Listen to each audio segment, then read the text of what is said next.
जी नाज़रीन, आज के वीलॉग में हमने 4 बहुत अहम ख़बरों पर बात करनी है।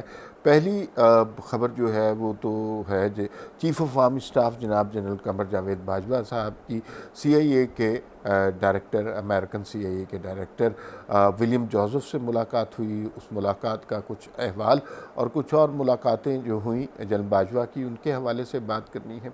दूसरी ख़बर पे जो अहम है वो मौलाना फजलुर रहमान ने जो कल एबटाबाद में प्रेस कॉन्फ्रेंस की, उसके बाद पीपल्स पार्टी के साथ अब किसी तरह की मफाहमत का या PDM के साथ पीपल्स पार्टी का चलना का ख्वाब चिकनाचूर हो गया है। ऐसा क्यों हुआ, इस पे बात करेंगे। तीसरी खबर, फवाद चौधरी साहब ने मीडिया के हवाले से जो कानून लाया जा रहा है PMDA, उसके हवाले से जो बात की कि तजिया गलत हो सकता है लेकिन अरबों करोड़ों की करप्शन का इल्ज़ाम किसी पर लगाना वो गलत बात है।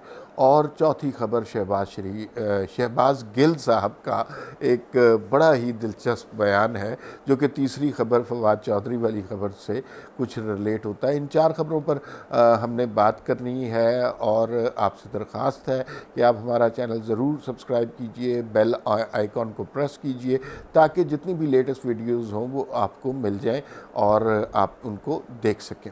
अब आते हैं ख़बरों की जानिब। जनाब, ये बिल्कुल दुरुस्त बात है, ऑथेंटिक बात है कि जनरल कमर जावेद बाजवा की मुलाकात हुई CIA के डायरेक्टर से और विलियम जोसेफ बर्न्स उनका शायद नाम है।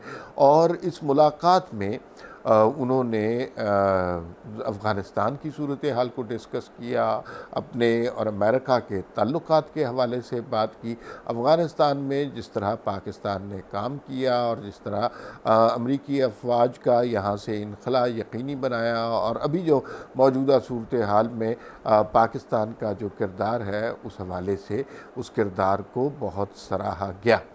उसके अलावा जनरल कमर जावेद बाजवा ने कुछ और मीटिंग भी की, कतर के नायब वज़ीर आज़म से भी मुलाकात की और वज़ीर ख़ारजा भी इस मुलाकात में शामिल थे कतर के। और इसमें जो ISI चीफ़ हैं जनरल फैज़ हमीद भी इन मुलाकातों का हिस्सा रहे हैं और ये मुलाकातें माजी में भी होती रही हैं। और ज़ाहिर है अफ़गान पॉलिसी हमेशा से इस्टेब्लिशमेंट के हाथ में रही है, सिविलियंस का इसमें कोई रोल नहीं होता और इस वक्त तो बिल्कुल कंट्रोल में है किसी छोटे से मुल्क का। ये तो इम्पॉर्टेंट ममालिक का जिक्र हो रहे हैं। Afghanistan is a very hot subject, दुनिया की सारे नज़रें इस वक्त अफ़गानिस्तान पर हैं। तो अफ़गानिस्तान, अमेरिका, कतर ये तो अहम मुल्क हैं, लेकिन अगर कोई ऐसा मुल्क हो, माल्टा हो, मंगोलिया हो, तो उसके साथ भी जो मुलाकातें होंगी उसमें सिविलियंस को या वज़ीर आज़म, वज़ीर ख़ारजा को कोई अमल दखल नहीं होगा। मुझे वो शाह महमूद कुरैशी साहब की जो कि वज़ीर ख़ारजा होने की तहमत उनके नाम के साथ लगी हुई है, उनसे एक शुरू में जब वो नए नए वज़ीर ख़ारजा बने, नया जब बंदा होता है तो उसको थोड़ा सा अपनी पोजीशन का अंदाज़ा नहीं होता, तो उनसे किसी ने सवाल पूछा किसी प्रेस कॉन्फ्रेंस में कि ये जो हमारे यहाँ ख़ारजा के पॉलिसी फ़ैसले तो वजारत ख़ारजा कभी भी नहीं करती, ये तो इस्टेब्लिशमेंट हमेशा से करती है, तो अब क्या होगा। तो उन्होंने ना, जैसे वो बड़े दबंग तरीके से बोलते हैं, उन्होंने कहा कि अब हमारी ख़ारजा पॉलिसी के फ़ैसले वजारत ख़ारजा में होंगे, यहीं पर होंगे। और वो टेबल थी उसको ठोक बजा के भी उन्होंने इस बात पर इंसिस्ट किया। तो अब जो ये मुलाकातें हो रही हैं, इसका वजारत ख़ारजा को क्या, वजारत उज़्मा को भी कोई इल्म नहीं होगा। और ये हमारी हमेशा से रीत रवायत रही है, इसमें कोई बहुत ज़्यादा हैरानगी की बात नहीं है। हैरानगी की बात ये होती है कि जब सिविलियन कोई भी हुकूमत इसमें मदाखलत की कोशिश करती है तो उसको मज़ा चखाया जाता है और निशान इबरत बना दिया जाता है। तो ज़्यादातर इमरान खान ने मेरे ख़्याल में इसी में आफ़ियत समझी है कि मुझे आप रखें मुखालिफिन पर या अपोजिशन पर कीचड़ उछालने के लिए, मैं लोगों को जो है ब्रेन वॉश करूँ करूँगा, जो मुखालफिन को मैं भेड़ बकरियों की तरह नैब के ज़रिए जेल में डालूँगा। आप अपना काम करें जो आप हमेशा से कर रहे हैं, हम एक दूसरे के काम में मदाखलत नहीं करेंगे। बज़ाहिर तो ऐसा ही नज़र आ रहा है। दूसरी खबर मौलाना फजलुर रहमान के हवाले से, जो पीडीएम के हवाले से वो उन्होंने प्रेस कॉन्फ्रेंस की, उसने पीपल्स पार्टी का अगर कोई ज़रा सा भी चांस था कि वो दोबारा पीडीएम में शामिल हो सके, तो उस ख्वाब को उन्होंने बुरी तरह चिकनाचूर कर दिया है। बल्कि वो, जैसे मौलाना बड़े गरज के कहते हैं कि हम उसे जूते की नोक पे रखते हैं, इसी तरह की जलाली किस्म की प्रेस कॉन्फ्रेंस की। और उन्होंने कहा कि अब एक नेक्सस बन रहा है इस्टेब्लिशमेंट के साथ, पीटीआई और पीपल्स पार्टी मिलकर इत्तेहाद बनाने की कोशिश कर रहे हैं। और उन्होंने एक जो इंकशाफ किया वो ये था कि इस तरह की पेशकश हमें भी हो रही थी, हम भी चाहते तो इस पोजीशन में आ सकते थे, लेकिन हम इस पोजीशन में नहीं आए, इसलिए कि हम आवाम के फ़ैसले आवाम के वोट के ज़रिए करना चाहते हैं, किसी के हुक्म पर हम ये फ़ैसला नहीं करना चाहते। जो उन्होंने बिलावल भुट्टो के हवाले से और पीडीएम के हवाले से बहुत सख्त बातें की। उन्होंने ये भी कहा कि अगर पीडीएम का इत्तेहाद ख़त्म हुआ है तो उसकी बुनियादी वजह पीपल्स पार्टी है और बिलावल भुट्टो और जरदारी साहब की सियासत है। फिर उन्होंने कुछ अफ़गान मामलात पर भी बात की और मौलाना का बड़ा असर व रसूख है तालिबान में। अच्छी बात है या बुरी बात है, ये इसका फ़ैसला आप करेंगे, लेकिन मौलाना का असर व रसूख है। और उन्होंने बड़ी जल्दी ये मुतालबा कर दिया कि हुकूमत को फ़ौरी तौर पर तालिबान की हुकूमत को तस्लीम कर लेना चाहिए, जबकि दुनिया की तरफ से हम पे प्रेशर है कि अभी तेल देखें और तेल की धार देखें, उसके बाद कोई फ़ैसला करें। लेकिन यूँ लग रहा है कि मौलाना बहुत जल्दी में है कि किसी तरह तालिबान की हुकूमत को तस्लीम कर दें। फिर अमरीकी अफवाज के इनखला को उन्होंने अमरीका की बहुत बड़ी शिकस्त करार दिया। और उन्होंने एक बयान ये भी दिया कि अमरीका अब सुपर पावर नहीं रहा और सुपर पावर अब कुछ और क़ुव्वतें हो गई हैं। अमरीका सिर्फ नाम की सुपर पावर है, क्योंकि अफ़गानिस्तान में उसको बदतरीन शिकस्त हुई है।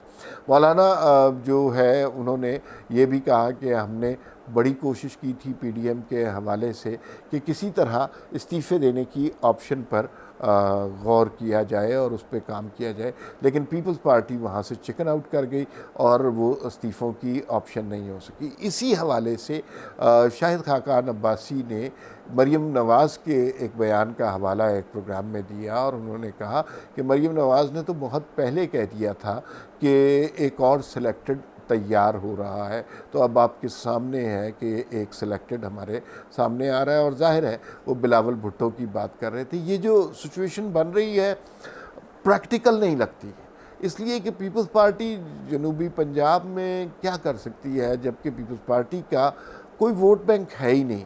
मुस्लिम लीग काफ क्या कर सकती है, उसका भी कोई वोट बैंक नहीं है। उन्होंने मुशर्रफ के दौर में या उसके बाद वाले इलेक्शन में जितने फ़ायदे उठाने थे उठा लिए। अब वो 1-2 सीट वाली पार्टी हैं। तहरीक लब्बैक को भी अगर इनके साथ मिला दिया जाए तो ज़ाहिर है वोट बैंक बढ़ेगा, लेकिन वो वोट बैंक इतना नहीं बढ़ सकता कि आप किसी तरह इलेक्शन जीत सकें या बहुत सारी सीटें निकाल सकें। इसका मतलब है कि एक दफ़ा फिर वही जैसे बाप पार्टी थी उस तरह का या जीडीए टाइप का कोई इत्तेहाद बनाने की कोशिश की जा रही है और एक ऐसी सिचुएशन पैदा की जा रही है जो बुनियादी तौर पर मुस्लिम लीग नून मुखालिफ सिचुएशन है। और मुस्लिम लीग नून को किसी तरह बल्कि हर तरह इक़्तिदार में आने से रोकने की कोशिश है। माजी में भी इस तरह की कोशिशें हुई हैं और ये कोशिशें कभी कामयाब नहीं होती हैं और लोग इन चीज़ों पे रिएक्ट करते हैं। लोगों को जमहूरियत का मतलब पाकिस्तान में अनफॉर्चुनेटली सिर्फ ये आता है कि वोट डालना है और वोट डालना अब फिर उसकी हिफाजत करना ये अब बड़ा काम हो गया हुआ है। अगर ये EVM electronic voting machine accept नहीं होती, और लगता है कि वो एक्सेप्ट नहीं होगी क्योंकि उस पर बहुत ज़्यादा एतराज़ात हो रहे हैं और पीपल्स पार्टी बकौल मौलाना एक नया इत्तेहाद बनाने की कोशिश करती है, तो ये प्रैक्टिकल नहीं हो सकेगा। और क्योंकि पोलिंग डे पे धांधली नहीं हो सकेगी, लोग अब पंजाब में बहुत ज़्यादा अवेयर हो गए हैं। प्री पोल धांधली हो सकती है या पोस्ट पोल कुछ किया जा सकता है, लिहाजा ये एक तरह की कोशिश हो रही है, लेकिन मुझे नहीं लगता कि इस्टेब्लिशमेंट की ये कोशिश किसी भी तरह बार आवर साबित होगी। ख़ास तौर पे पंजाब में जितना रिएक्टिव पंजाब के अवाम हो चुके हैं, उससे यूँ लगता है कि अब पंजाब के अवाम किसी सूरत में ये तब्दीली सरकार को, पीपल्स पार्टी को या मुस्लिम लीग काफ को बर्दाश्त करने को तैयार नहीं है। अगर मुनसिफाना और शफाफ इलेक्शन पंजाब में हो तो मुस्लिम लीग नून क्लीन स्वीप करेगी और शायद इक्का दुक्का कोई सीट हो जिस पर कोई दूसरा कैंडिडेट कामयाब हो सकता है, वरना मुस्लिम लीग नून का वोट बैंक पहले से बहुत ज़्यादा बढ़ गया। तीसरी खबर जिस पर हमने बात करनी थी वो फवाद चौधरी साहब की थी, और उन्होंने PMDA जो नया कानून बन रहा है मीडिया के हवाले से, उसके हवाले से एक दफ़ा फिर हर्जा सराई की, और उन्होंने ये कहा कि भाई देखें, ख़बर तजिया गलत हो सकता है। ये बड़ी मीडिया में डिबेट होती है कि ख़बर गलत नहीं होनी चाहिए, और तजिया हर शख्स का अपना तजिया होता है, वो गलत हो सकता है। ये रिपोर्टर और एनालिस्ट का फ़र्क है। रिपोर्टर जब कोई रिपोर्ट फाइल करता है कि फ़लाँ महकमे में इतने लाख, इतने करोड़ की करप्शन हो गई, तो वो ख़बर दुरुस्त होनी चाहिए, वो ख़बर गलत नहीं हो सकती। उस ख़बर के ऊपर अगर आप तजिया करते हैं कि ये महकमा ही ऐसा है, या ये मैनेजमेंट ही ऐसी है, या इस हुकूमत की गवर्नेंस ऐसी है, उसमें गलती का इम्कान है। दूसरा, फवाद चौधरी साहब ने ये भी कहा कि ये जो अरबों खरबों के इल्ज़ामात लगाए जाते हैं, ये बिल्कुल गलत है। मुझे बड़ी हैरत हुई ये बयान सुन के, इसलिए कि फवाद चौधरी जिस जमात के साथ हैं वो बुनियादी तौर पर इक़्तिदार में आई ही इन इल्ज़ामात को लगा कर है, और हर टॉक शो में कि कभी किसी दिफाई तजियाकार ने, कभी किसी ज़रख़रीद सहाफ़ी ने, एंकर ने ये बात ज़रूर गुज़िश्ता 5 सालों में साबित करने की कोशिश की है कि नवाज़ शरीफ मुल्क को लूट के खा गए। ये बात अभी तक वो कहने से डरते हैं कि एक पाई भी करप्शन का नवाज़ शरीफ एंड फैमिली पर साबित नहीं हुआ। लेकिन तो ये जो 5 साल में आपने किया, ये तो सिर्फ इल्ज़ामात की बिना पर, प्रोपेगेंडा की बुनियाद पर आपकी हुकूमत आई है। इसके अलावा आपकी हुकूमत का कोई जवाज़ नहीं है। और जिस तरह मनफी प्रोपेगेंडा होता है, उसी तरह मस्बत प्रोपेगेंडा भी हो सकता है। और इसी हवाले से मैं आज की चौथी खबर आपको बताना चाहता हूँ। शहबाज गिल साहब आपको पता है मुशीर हैं और गालम गलोच में बहुत माहिर हैं। उन्होंने इमरान खान के हवाले से एक बयान दिया जो मुस्बत प्रोपेगेंडा का, मुस्बत रिपोर्टिंग का जीता जागता सबूत है। और उन्होंने कहा कि भाई बात यह है कि इमरान खान वो खुशकिस्मत आदमी है, वो वज़ीर आज़म है जो मट्टी को हाथ लगाए तो वो उसे भी सोना कर देता है। हालांकि प्रोपेगेंडा को निकाल के इमरान खान ने जिस तरह हाथ लगाया है इकॉनमी को, तो उससे तो यूँ लगता है कि इमरान खान सोने को भी हाथ लगाएं तो उसे मट्टी कर देते हैं। ये मुल्क, इसकी इकॉनमी बहुत अच्छी चल रही थी, ज़राअत में हम बहुत अच्छे जा रहे थे, हमारे यहाँ आटा चीनी वाफिर मिकदार में था, गंदम की फसल बहुत अच्छी होती थी, वो सब कुछ तबाह कर दिया गया है। पेट्रोल की प्राइसेस तबाह कर दी गई हैं, डॉलर कहाँ से कहाँ पहुँचा दिया गया है, करेंसी रेट हमारे कितने गिर गए हैं। उसके बावजूद ये जो प्रोपेगेंडा हो रहा है कि इमरान खान जिस चीज़ को हाथ लगाता है उसे सोना कर देता है, तो ये भी गलत तजियों में आता है, और ये भी उस प्रोपेगेंडे में आता है जिसके ख़िलाफ़ शायद आपने बयान दिया। लेकिन आपका मकसद इस तरह के प्रोपेगेंडा को रोकना नहीं है। आपका मकसद ये है कि हर वो सहाफ़ी, हर वो तजियाकार, हर वो एंकर जो अपोजिशन के हक़ में कोई बात करे, उसको किसी न किसी तरह, किसी कानून के ज़रिए जकड़ लेना है और उनको सज़ाएँ सुनानी हैं, उनकी पाँव में ज़ंजीरें डाल देनी हैं, उनकी ज़ुबानों पर ताले लगा देने हैं। और आज़ादी इज़हार के हवाले से उनके दिल में अगर कोई ख्वाहिश है, कोई ज़रा सी भी रमक मौजूद है कि हम आज़ादी इज़हार की ख्वाहिश रखते हैं, तो उस ख्वाहिश को कुचलना इस हुकूमत का बुनियादी मकसद है। इसलिए कि अगर ये नहीं कुचलेंगे तो सच सामने आ जाएगा, और जब सब सच सामने आ जाएगा तो इन लोगों के पास बचने की कोई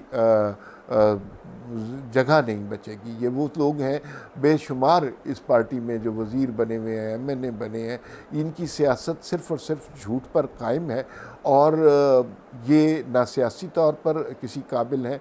ये काउंसलर का इलेक्शन नहीं जीत सकते थे और हमने इन्हें वज़ीर और मुशीर जाने क्या क्या बना दिया। ये तो कुछ ख़बरों पे तबसरा था। एक और छोटी सी बात ये करनी थी कि Rawalpindi Islamabad junior of journalist के ज़ेर एहतमाम पहली दफ़ा पाकिस्तान में एक मज़ाहमती जो है मुशायरा हो रहा है। शायर और अदीब हमारी सहाफ़त से निकल गए थे, लेकिन जब भी हमें ज़रूरत पड़ती है मज़ाहमत को एक्सप्लेन करने की, हम जालिब का, फराज का, फैज़ का सहारा लेते हैं। आज शाम को वो मुशायरा है, ऑनलाइन जमहूरी मज़ाहमती मुशायरा, और तवक्को ये है कि पूरी दुनिया से लाखों लोग उसको ऑनलाइन देखेंगे। आप भी देखिएगा अगर मौका मिला। अच्छा हाँ, ये जो हमने पीडीएम के हवाले से बात की थी, उसके हवाले से पीडीएम के एक जलसे की वीडियो ज़रूर देखिएगा जो हमने अपने यूट्यूब चैनल पे की थी। वो गुजरांवाला के जलसे की, नवाज शरीफ का जो खिताब था, उसके बाद ये माशरा बहुत बदल गया है। वो वीडियो एक दफ़ा ज़रूर दोबारा देखिएगा।